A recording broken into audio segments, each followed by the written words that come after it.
Bienvenido, don Walter Navarro, ex viceministro de Seguridad, director de la Fuerza Pública, también profesor, colega, criminólogo. Muchas gracias por sacar el espacio para abordar un tema que es definitivamente el tema hoy en Costa Rica y en toda América Latina: la seguridad, el crimen organizado y todo lo que nos está pasando en términos de seguridad ciudadana. Muchas gracias. No, las gracias a usted pues por permitirme venir a compartir por lo menos y aportar desde mi experiencia en un tema, como lo dice usted, es muy neurálgico y es el tema que está en boga y es el tema más importante que tiene el país hoy en día.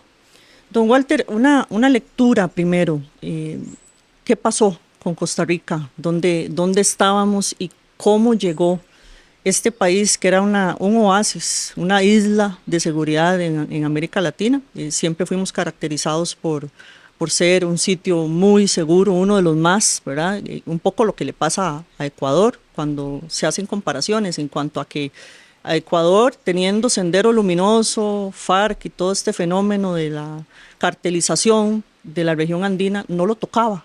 Y Costa Rica gozaba también de muchas ventajas. Nosotros teníamos los conflictos en Centroamérica y otra serie de fenómenos criminales que de alguna forma no nos tocaban como hoy. ¿Qué fue lo que pasó? Bueno, yo creo que es muy importante analizar de dónde venimos, dónde estamos y para dónde vamos. Yo siempre me gusta comenzar diciendo que el secreto del triunfo en este país históricamente ha sido la educación. O sea, este país nace y se desarrolla con una de las prioridades, que es la educación. Cuando bajamos la guardia en la educación, y no solo en el tema de la seguridad, en la educación como un todo, podemos ver cómo dejamos de invertir en prevención. Porque la educación es eso, la educación es prevención para no caer en la pobreza, es prevención para no caer en el crimen organizado y es prevención para poder tener las nuevas generaciones con un nivel de educación que de alguna manera, como digo yo, la vacuna no existe, pero sí es un atenuante el formar y dar educación, principalmente que todo a la niñez. Históricamente, y hablo específicamente del tema de la seguridad como un todo. El Ministerio de Seguridad en años anteriores siempre fue muy exitoso en los temas de prevención y de educación de la niñez. Principalmente que todo, me recuerdo de algunos programas que fueron exitosos y que lograron, con el apoyo del Ministerio de Educación, tener cobertura global dentro del país, como lo fue Pinta Seguro, un programa muy sencillo, muy coloquial, pero que enseñaba al niño en la escuela, a través de dibujos, a aprender y a distinguir problemas que va a enfrentar en el futuro en temas de seguridad, o cuando llegaba al colegio ya con el programa de DARE, que lamentablemente pues el programa de DARE pues dejó de funcionar. Tengo entendido que ahora está nuevamente en un proceso de eso. ¿Y por qué digo yo que la prevención? Porque el tiempo nos dio la razón.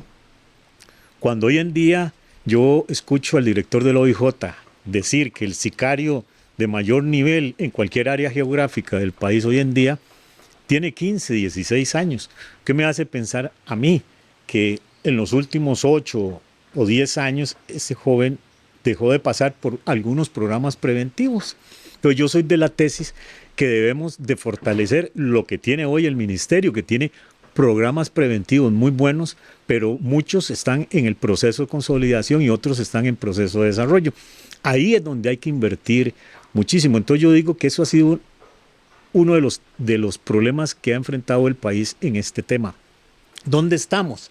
Bueno, estamos en una seria crisis de seguridad en el país. Y esta seria crisis de seguridad en el país realmente nos tiene que hacer, como sociedad costarricense, hacer un alto en el camino. Y un alto en el camino, yo soy de la tesis que ya el país no puede seguir con más, voy a usar un término muy coloquial, con más parches. Con más parches, porque sale un problema, corremos a hacer una ley para tapar ese parche, sale otro, corremos a hacer una ley para tapar ese parche. Pero yo soy de la tesis de que el país debe entrar en una reflexión de cambiar o reestructurar de la A a la Z el modelo de seguridad que viene implementando el país. Tenemos que ajustarnos más a la realidad y al contexto internacional. Ya aquella isla de paz, ya tenemos que salirnos de eso y ver fuera de nuestras fronteras y dentro de nuestras fronteras. ¿Por qué? Porque ese es el punto en que estamos. Y si no hacemos un alto claro, conciso, profundo del tema de la seguridad, pues lamentablemente lo que va a pasar es que se va a seguir agravando el tema. Sí, vos pensás entonces que definitivamente, porque ya lo dijimos, es multicausal, por supuesto, pero una de las cosas o de los factores criminógenos mayores para donde estamos ubicados hoy en términos de seguridad tiene que ver sí o sí con educación.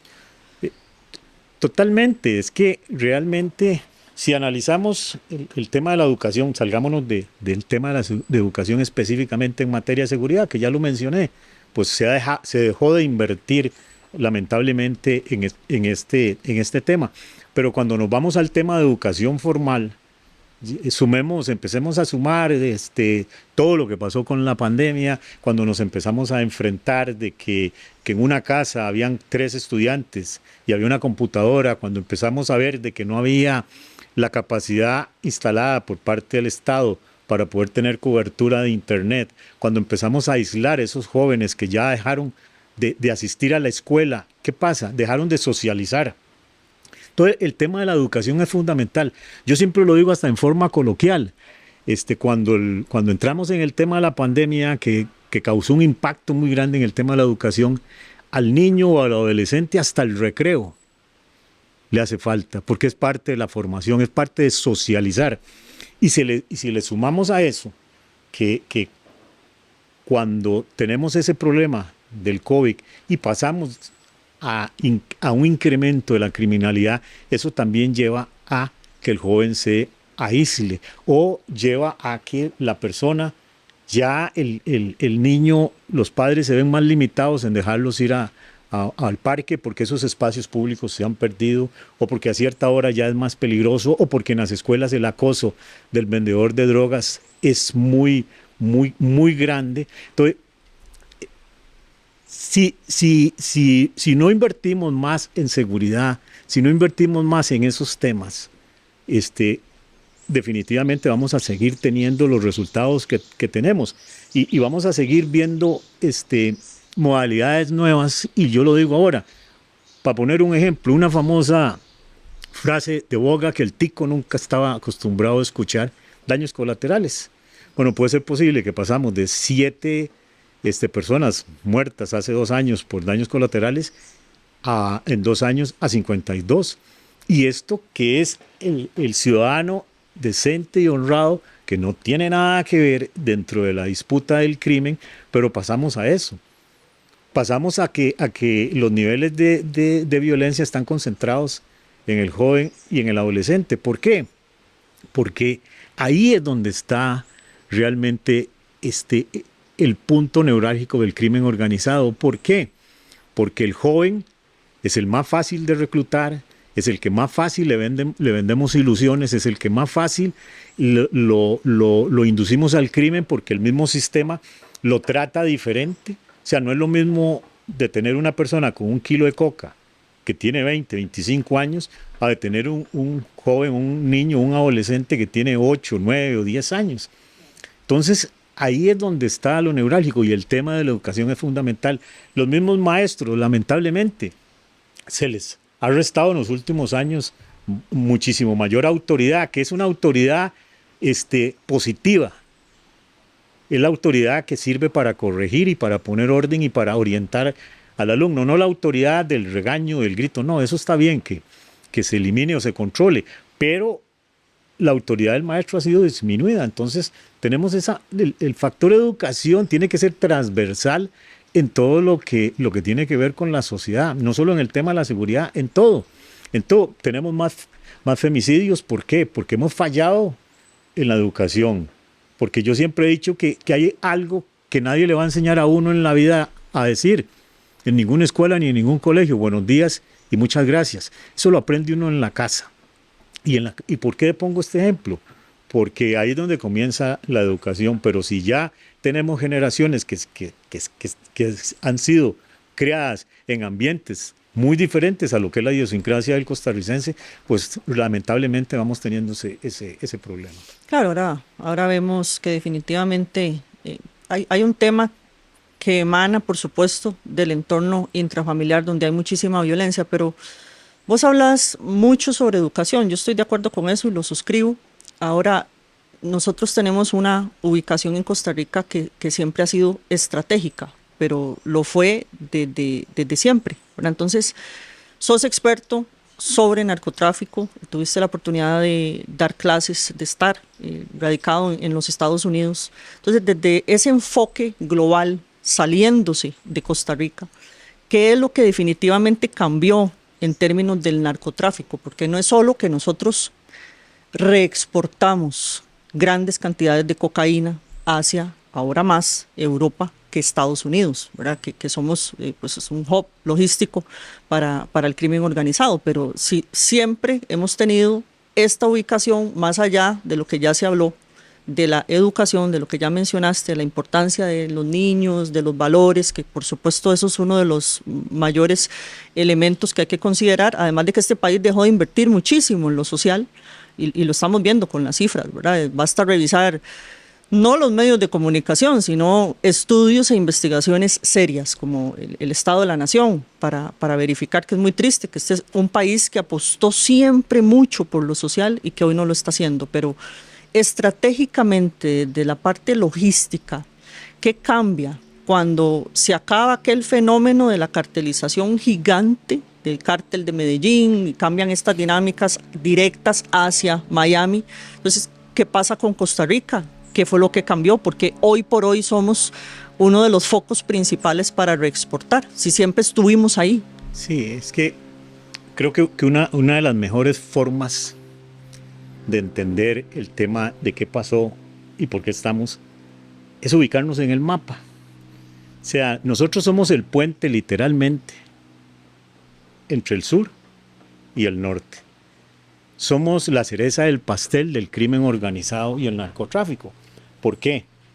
Porque los flujos de droga han aumentado. Solo el hecho del tratado o de la firma de los acuerdos de paz en Colombia disparó la producción de coca en un 40, en un 60%, de acuerdo a las Naciones Unidas. Bueno, nosotros estamos en ruta.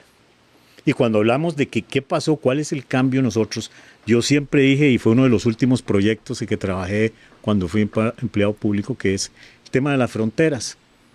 Desarrollar una policía de fronteras fuerte y bien equipada es fundamental en el país. La seguridad de un país comienza en la frontera. Si tenemos fronteras débiles y porosas, podemos terminar en lo que estamos viendo con cientos de migrantes en las esquinas pidiendo dinero en el mejor de los casos, pero muchos de esos también ingresan por las mismas necesidades al tráfico o al crimen organizado.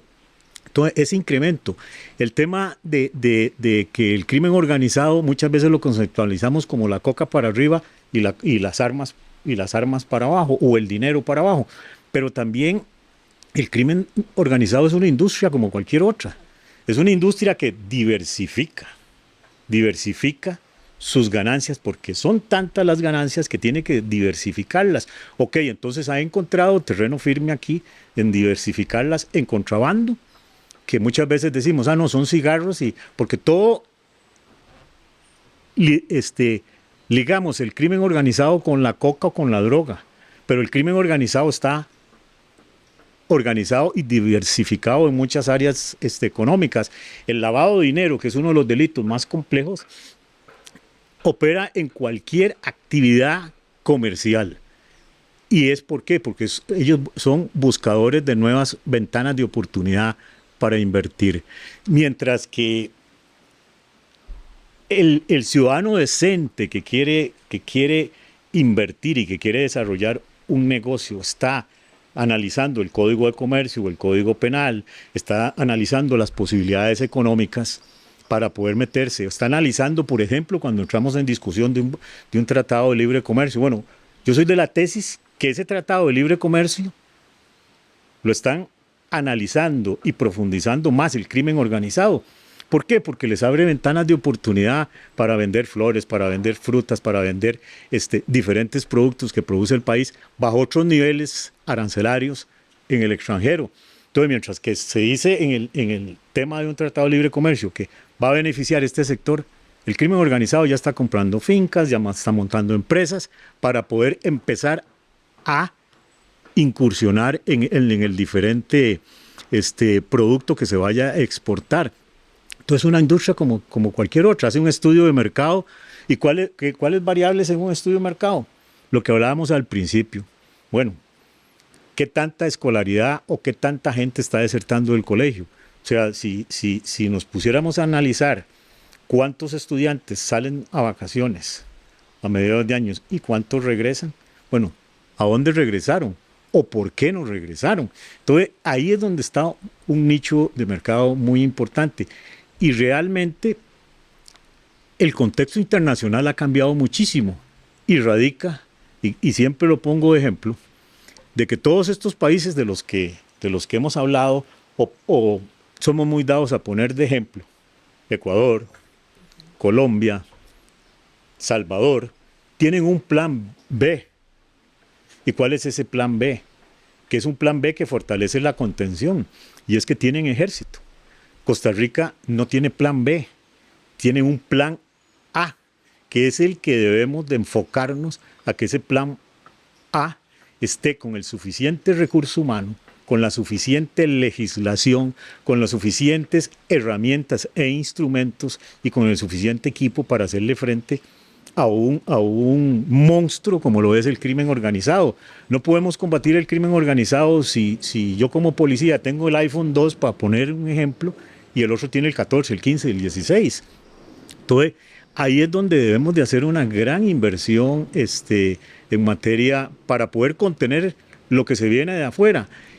Por ejemplo, nosotros estamos a punto de enfrentarnos, o ya nos estamos enfrentando, pero despacio, pero esto puede convertirse en un tsunami, que es la droga sintética, que es el fentanilo. ¿Qué estamos haciendo para prever que el niño, vuelvo al tema de la educación y vuelvo al tema del policía, que daba clases por ciertas horas y después asumía su función propia del patrullaje en las áreas de colegio? Las drogas sintéticas van a cambiar la dinámica. Totalmente, porque el mundo se preparó para combatir la droga sintética, que desde mapear las plantaciones de coca en los países de Sudamérica satelitalmente, o la erradicación por medio de fumigación, o llevar un monitoreo constante del trasiego de los químicos hacia las selvas en América del Sur. Ese es el comportamiento que hemos venido formando a los cuerpos de seguridad. Pero hoy en día, y no solo los cuerpos de seguridad, ya policías como la OIJ, la Policía de Control de Drogas, ya casi tienen que incluir dentro de su operativo a personal del Ministerio de Salud, porque todavía la policía está en un proceso de formarse en esa nueva amenaza, y que es una amenaza que es muchísimo más grande que lo que es sembrar coca. O sea, para sembrar coca hay que deforestar, para producir 1 kilo hay que deforestar montones de áreas geográficas para poder, pero el fentanilo lo hace la gente en la cocina de la casa, en el patio, y se puede hacer masivamente. ¿Y qué es de lo más grave de esa amenaza? Que yo soy de los que digo que en el pasado, bueno, en el presente también, hay una barrera que tiene la persona con las drogas convencionales. Y pongo un ejemplo coloquial, pero que en algo también limita. El llegar a caer en la marihuana, por ejemplo, no todo el mundo le gusta fumar, es algo que molesta al resto por fumarlo, etc. No es, hay algunas barreras naturales. El caer en la heroína, hay mucha gente que le tiene pánico a una jeringa y ya caer en eso lo pensará más. O el caer en jalar coca por la nariz, inhalar coca, pues también es una barrera. Pero para una pastillita no hay barrera, porque desde pequeño nos acostumbran a que la pastillita para el resfrío, a que las vitaminas, que son pastillitas, no hay una barrera que haga pensar a un niño o a un adolescente, ¿por qué no me voy a tomar esta pastilla? Si me las tomo para el dolor de cabeza, tal vez esta, le dicen a uno, mire, toma, esto se le quita más rápido.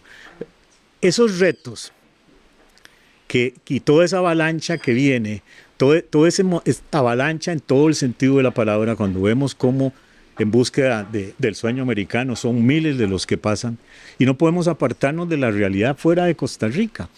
Cuando vemos los problemas en Haití, que es un estado muy complicado, cuando vemos los problemas en Venezuela, la cantidad de venezolanos que han pasado por acá, que se han quedado y otros siguen hacia el norte, o el mismo problema que tenemos con la inmigración de Nicaragua. Tenemos fronteras sumamente porosas, en donde el contrabando que históricamente se ha dado en esas fronteras, bueno, son rutas ya establecidas para pasar cualquier cosa de un país a otro. Eso es lo que nos está haciendo cambiar, y yo siento que la reacción hacia ese cambio no se está dando en los volúmenes de recurso humano. Porque si bien es cierto, son muchos los actores, pero la patrulla y el policía siempre van a generar prevención, siempre van a generar mayor tranquilidad, siempre van a generar mayor capacidad de respuesta. Cuando vemos que hay un homicidio, cuando vemos que hay un crimen y la policía no llega o llega tarde, no porque no quieran, porque están haciendo un esfuerzo titánico. Llamo yo que el policía está, pero como quien dice, ya no podemos decir que la policía está con la camiseta puesta, no, es que la policía tiene tatuada la camiseta ya, porque ya han redoblado esfuerzos para poderle hacer frente al problema, pero necesitan más carros, necesitan más patrullas, necesitan más personal. Y son cosas que no son de que voy a decir hoy, tomen toda la plata y mañana tenemos los policías y tenemos los medios. No, son cosas que duran entre un año o año y medio para poder ver el policía en la calle o ver pasar la patrulla. Formado. Bueno, en América Latina tenemos muchos ejemplos de lo que no funciona en términos de combate, ¿verdad? Y además, bueno, esto también emana del gobierno de los Estados Unidos, cuando se abre la guerra contra las drogas, ¿verdad? Estamos hablando del 71, 72.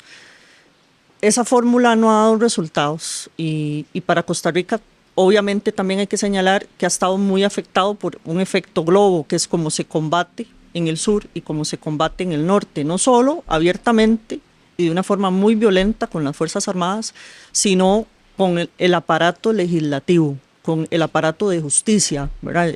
Siempre hay que señalar, cuando se habla, por ejemplo, de extinción de dominio en el sur y en el norte, y todo el efecto globo que eso va a producir, porque nosotros somos campo fértil para que las organizaciones se instalen y blanqueen capitales. Entonces, desde tu perspectiva, no se debería de hacer, porque sí, efectivamente necesitamos pie de fuerza, más gente, ¿verdad? Más recurso humano, policial, que todos necesitamos ver más policías, y porque en la otra Costa Rica ya no existe, yo creo que ya no existe.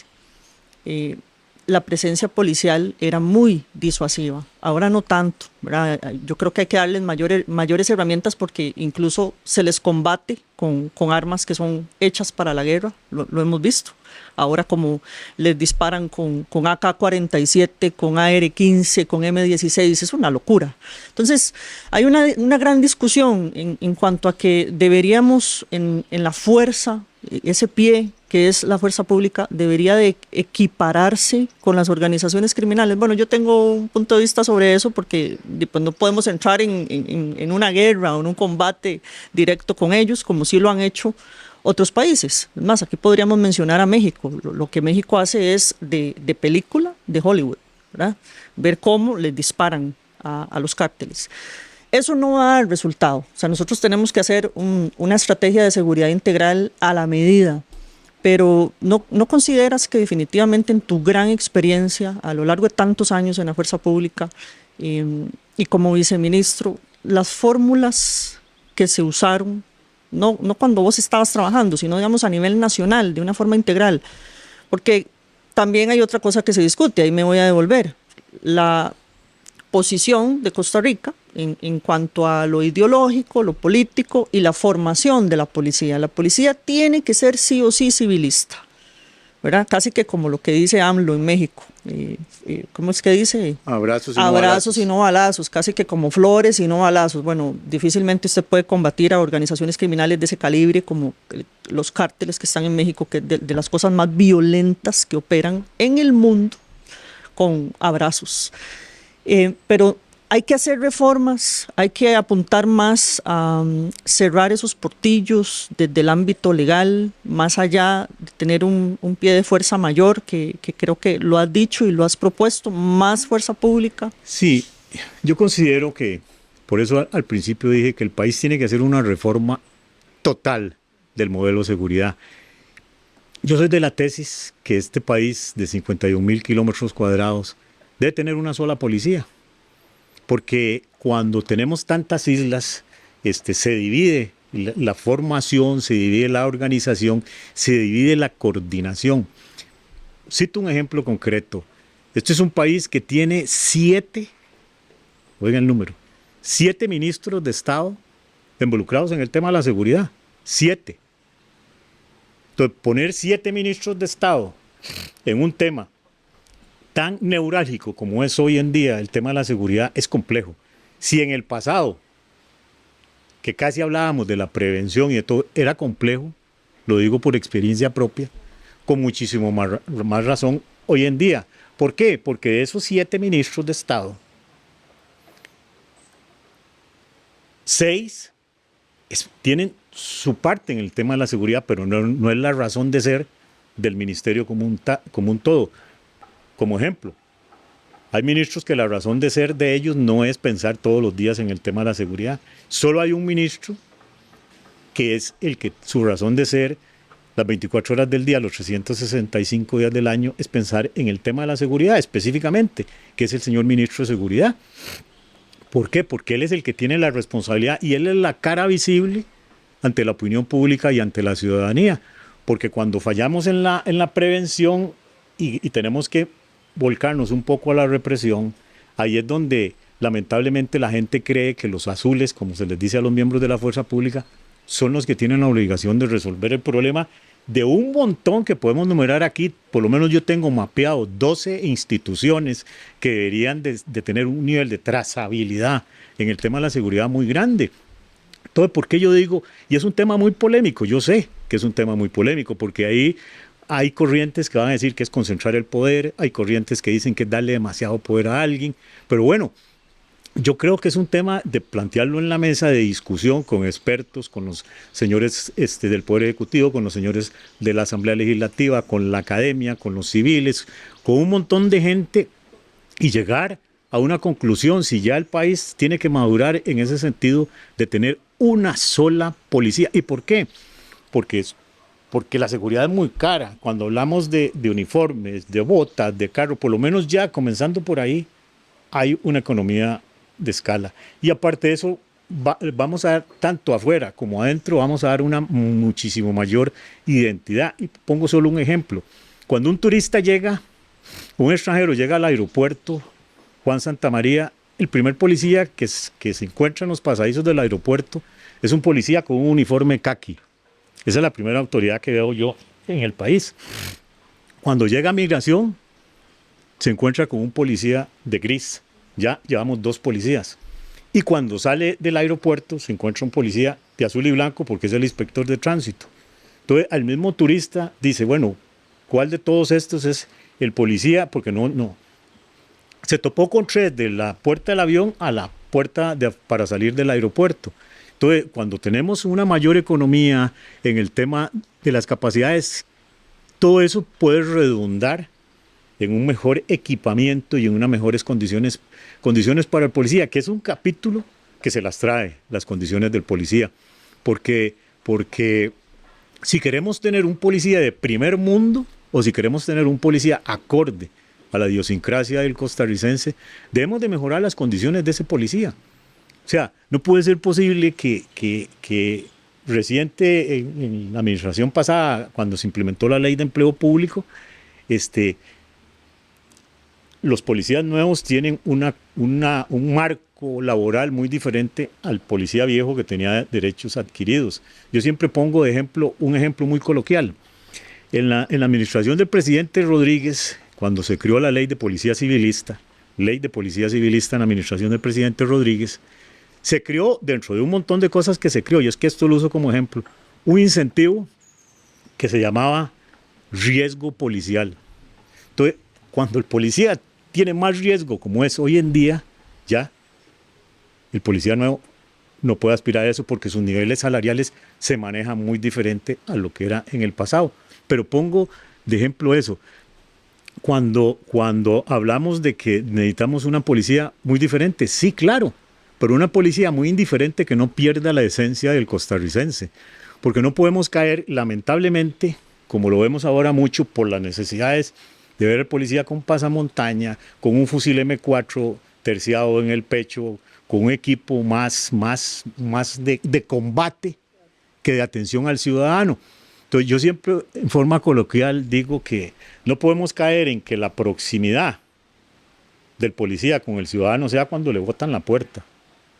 No, es que la proximidad del ciudadano con el policía debe ser el policía en el parque, el policía en el banco, el policía en la escuela, el policía patrullando las calles, Claro. porque esa es la razón de ser del policía. Pero ese es un contexto, don Walter, muchísimo más ideal, ¿verdad? Porque para un país como el que teníamos hasta hace muy poco, que hasta duele recordar las estadísticas que nosotros manejábamos en términos de criminalidad general y de homicidio doloso, que eran de las más bajas Totalmente. de América Latina. Ese tipo de figura, ese tipo de policía cercano a las comunidades, a la gente, al costarricense, es el ideal y eso es lo más lindo, pero el contexto nacional y además regional exige tristemente otro tipo de comportamiento. Incluso no consideras que se les han quitado, porque yo también los veo sin herramientas para poder enfrentar la situación que tenemos hoy en el país. Entonces es eso, ¿verdad? Esa dualidad entre sí. Se equipan mejor, se profesionalizan más, algunos se molestan porque ven a miembros de la fuerza pública o de grupos de choque con pasamontañas. Pero bueno, es que no pueden descubrir el rostro, ¿verdad? Entonces es esa parte complicada en Claro, cuanto al manejo. Por eso tenemos que tener un punto de equilibrio de la labor del policía. Que cuando yo ocupé algún cargo, siempre se lo decía a mis compañeros de trabajo. Decía, esto en aquel momento, como lo dice usted, esto es de porcentajes. Tenemos que dedicar un 70% a la prevención y un 30% a la represión, porque la represión va a seguir existiendo, porque el Estado va a tener que hacer uso de la fuerza en determinadas circunstancias y con determinada gente. Bueno, esos porcentajes que manejábamos, como usted lo apunta, de que 70 y 30, bueno, esos porcentajes, el secreto del triunfo es equilibrar esos porcentajes, porque ni nos podemos ir hoy en día a solo prevención, ni nos podemos ir hoy en día a solo represión. Yo siento, y en esto hay un actor determinante en todo esto, y es la academia de formación del policía, que lo dije en días pasados, debe tener una constante análisis de la criminalidad en la calle. Y lo puse de ejemplo un día de estos en un programa. Históricamente el policía, ¿cuál era la forma de aprender a disparar? Una silueta, tome tantas balas y dispárele. Ni la silueta se mueve, ni nada. ¿Qué es eso? Tiro de precisión. ¿Por qué? Porque ese era el policía a lo que se enfrentaba, no a la silueta, pero no se enfrentaba al crimen organizado. Y una vez en la vida, ¿verdad? Nada más. Exacto. Pongo eso de ejemplo porque ya es forma de entrenar al policía sin caer en la represión, pero el policía debe estar en un constante entrenamiento en el uso de las armas, debe estar en un constante entrenamiento de cómo reaccionar ante un hecho de la criminalidad. Ya no es el policía que tiene la respiración controlada, ni no, es el policía que está exaltado porque está enfrentando un criminal. Y entonces, y debemos de hacer esa mezcla entre el tiro real y los polígonos virtuales, porque los polígonos virtuales, lo decía un día estos yo, que son una excelente herramienta para poder elevar el nivel de destreza del policía, porque lo enfrentas en los polígonos virtuales a situaciones en donde el policía tiene que razonar el disparo y discriminar el tiro. Y paralelo a eso, con el acompañamiento y la formación desde un inicio, en las armas reales. Los polígonos virtuales también tienen las armas reales. Esa mezcla es la que debemos de llevar en muchos sentidos de la policía. Sí, tenemos que tener una policía con muchísimo mayor capacidad de reacción y mayores destrezas para enfrentar ya no a la persona que está bajo el efecto del licor en una cantina cantando karaoke y hay que ir a sacarlo. No, es en un delincuente, crimen organizado, en donde lo que menos piensa es en el daño que le hace a la ciudadanía o en el daño colateral o en el daño que le vaya a hacer al policía. De ahí radico que yo soy fanático del aula. Yo siempre digo que las grandes transformaciones de un país se forjan en un aula, pero hemos conceptualizado en esa aula como el aula de la escuela, el aula del colegio. No, es el aula donde están los policías con una retroalimentación constante, elevando el nivel de formación, elevando el nivel del profesorado, de la academia para poder darle lo que el policía necesita. Y sí, tiene que haber un punto de equilibrio entre prevención y represión, porque no podemos apartarnos de ninguna de las dos en este momento. Don Walter, una reflexión final, porque ya se hizo un mapeo, obviamente, de dónde venimos, cómo está Costa Rica, qué es lo que necesita Costa Rica en términos de seguridad nacional y seguridad ciudadana. Bueno, casi voy a terminar como comencé. Este país, desde mi humilde apreciación y mi experiencia, lo que necesita es una verdadera, total y absoluta reforma del sistema de seguridad que tiene el país. Hay que ponerlo acorde a la realidad nacional y a la realidad internacional. Si no tenemos esas dos realidades claras, vamos a seguir en el mismo problema. Entonces yo considero que el país debe de empezar a analizar el llegar a tener una sola policía que de alguna manera venga a, no a solventar, pero sí va a ser, pienso que va a ser una mejor organización, una mejor distribución de los recursos y va a venir a plantear un nuevo paradigma en la seguridad de este país. De ahí que yo siento que tenemos leyes suficientes, pero si no creamos una reforma absoluta del aparato de seguridad que conlleve a una doctrina nueva del sistema de seguridad, en una doctrina de la formación del policía, vamos a seguir en esto que ponemos parches y de todo. Y yo creo que el país, y creo que la gente está convencida de que debemos de hacer una transformación absoluta.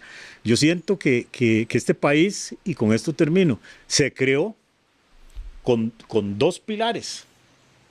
Bueno, hay que poner un tercer pilar. Educación y salud, excelente, nos llevó a esa cima, pero la educación tiene que volvernos a llevar a la cima, trascender de la cima y que el día de mañana Costa Rica, entre sus productos de exportación, tenga el de vender educación en materia de seguridad, como lo hace la ER, como lo hace la Universidad para la Paz, como lo hace el INCAE. ¿Por qué pensaron esas tres grandes instituciones en Costa Rica? Porque eso es lo que aquí se respira paz, se respira orden. Bueno, enseñémosle a la gente por qué, y tiene que ser con un sistema de educación del policía top y con un sistema de estructura y de formación y orgánicamente hablando de los cuerpos de seguridad de este país. Muy disruptiva esa propuesta, definitivamente. Hay que hacer cambios estructurales, radicales, para que, bueno, pero para bien, ¿verdad? Que eso tiene que quedar claro, porque ahora hay que tener mucho cuidado cuando uno usa esa palabra, ¿verdad? No, totalmente. Yo creo que aquí, por eso yo siempre digo que hay dos factores que tienen que estar por encima de cualquier transformación. Uno, la idiosincrasia del costarricense. Dos, el apego total y absoluto al tema de los derechos humanos. Eso es lo que nos ha hecho diferente. O sea, entonces, montarnos sobre esos pilares para empezar a construir un nuevo modelo de seguridad en el país. Y actualizarnos.